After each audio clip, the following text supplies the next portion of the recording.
Bitumen is a hydrocarbon, a compound of decomposed plant and animal matter, excavated from the earth with fossil fuels. It is the residue remaining when all the volatile and valuable gases, fuels and lubricating oils, kerosene, petrols and waxes have been removed by petrochemical distillation. It is the heaviest and densest hydrocarbon and has the highest boiling point. All but a waste product, it has limited and not very lucrative uses. In Dublin, this exhausted material, the excrement of an industry, in a used up and unused space of a bar, carved a path of exhaustion, collapsing under its own weight and trying to find a place of inertia. Atoms that were once millennial ago incorporated into the many organs of growing, feeding, breathing things, and already transformed by time and pressure into a mass of lengthy, sluggish carbon molecules, appeared as a strange single organism in a little brown post-70s renovation, pre-90s gentrification pub. The sight of this great volume of raw material invading the space, interfering with its architecture and nostalgic pathos, was like a scene from a science fiction movie.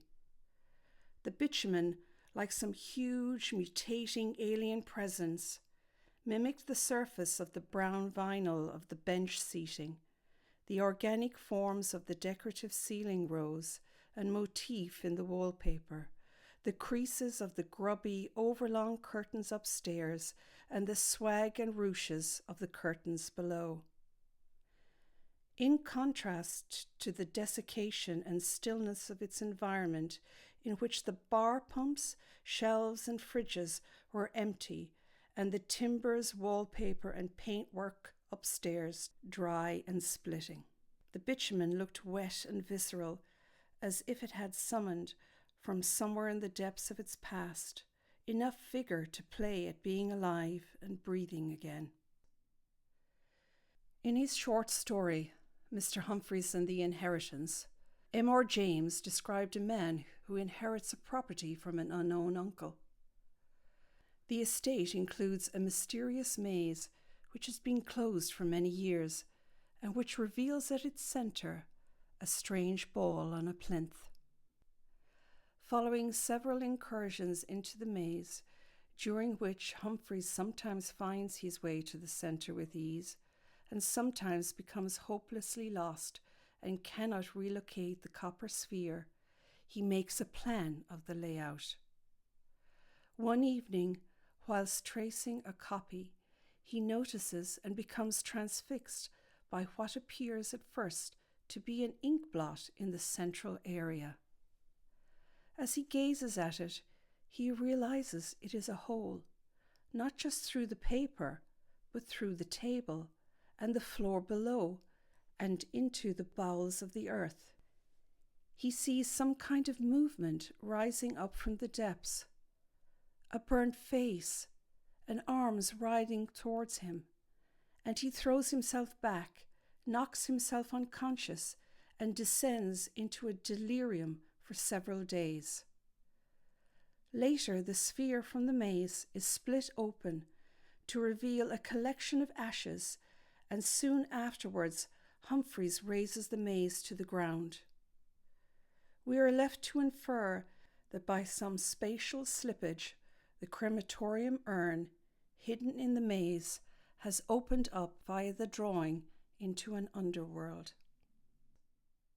The bitumen, like the ashes in the maze, is the ancient fire-resistant residue of once live bodies. Like the ashes, it is located as a ball on a platform and becomes a black hole that penetrates the surface of normal space. In its quest for rest, this unidentified and apparently unhappy soul, trapped in the ashes and imprisoned in the centre of the maze, causes natural space to split open and give unto an underworld. This supernatural cleaving is achieved by the vehicle of the map, Humphrey's intellectual and graphic attempt to make the maze readable and negotiable. In the story, it is ambiguous as to whether the hell manifested in the inkblot become a hole is a fissure of actual space or an eruption from the depths of Humphrey's own unconscious. Either way, the supernatural encounter disrupts the everyday logic of space and time and is only resolved by a long period of delirium and the subsequent physical destruction of the crematorian urn and the maze. Bachelard proposes that our conception of space is formed through the intersection of the architecture of the childhood home and the psychological development conducted in its spaces. In this projection of the mind and the unconscious into architectural space, the room becomes the repository of different sentiments according to its height within the building. Holes between floors, other than those demanded by the conventional staircase, suggest unusual passage and exchange between regions of the psyche. Physically, a hole between floors alters the acoustic condition of the rooms and evokes the threat and promise of a trap door through which things or oneself might suddenly appear or disappear. It alters the parameters of the public and private and makes one aware of the space that the rooms occupy rather than the space that each room encloses. Metaphorically, dark, shiny stuff slowly pouring through the building suggests narratives of the repressed and the unconscious unleashed. Like the unconscious, the organic form of the bitumen was a source of dozens of fleeting and disassociated images. It looked like a pulsing ventricle, lava, black silk, a stocking, a sleeve, a phallus, a mushroom, an elephant leg, a bog body, folded linen, chocolate filling, molasses, a donut, a severed muscle, a sea anemone, a black fountain backwards, an inverted geyser, an inside-out volcano. The map, which is an attempt to describe the space we inhabit, is in James's story the catalyst and locus of a strange phenomena. Art is at times described as a means by which to understand the space we inhabit, and at other times a means to problematize that understanding. In Dublin, the normal, but also, by its very abandonment, the space of the bar was appropriated to house what looked like the eruption of a fragment of a foreign geography. Both the physical architecture and the everyday behavioral practices of the bar were disrupted.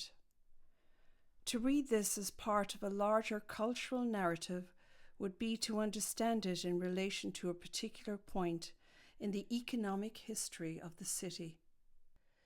That it could happen at all was due to the closure of the bar for refurbishment. Increasingly, temporary non-gallery artworks are embroiled in a parasitic relationship with properties in limbo between different kinds of use. The bitumen was indeed like a large, slow leech, and it fed off its host, both in terms of its acquisition of physical location and by its immersion in a certain aesthetic and cultural setting. It marked the interval between the two identities of the space, as if we were watching a little portion of the process of gentrification in slow motion. Ultimately, however, in Dublin tends to draw attention away from the city and towards itself. It emphasized a discourse of physical and metaphoric properties in the immediate locale rather than the discourse of economic properties in the city.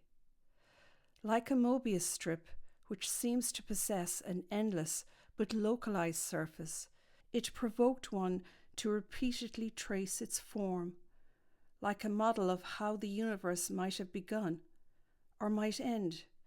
It alluded to a prehistoric and post-historic time.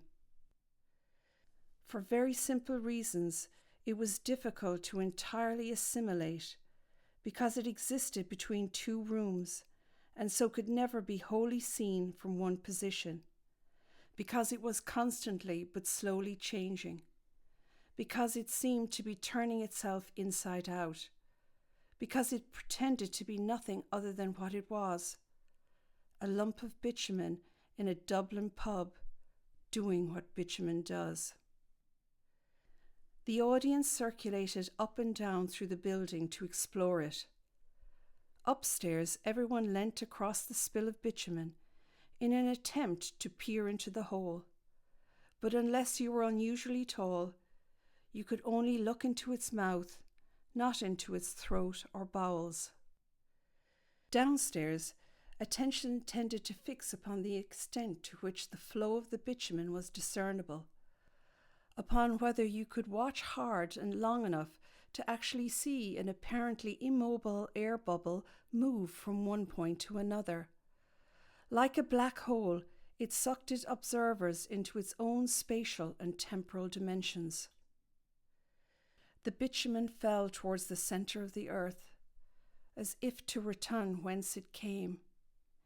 It slithered between the natural and the supernatural, between science and science fiction, between solid and liquid, between the organic and the urban, between the time spans of eons, of days, of moments.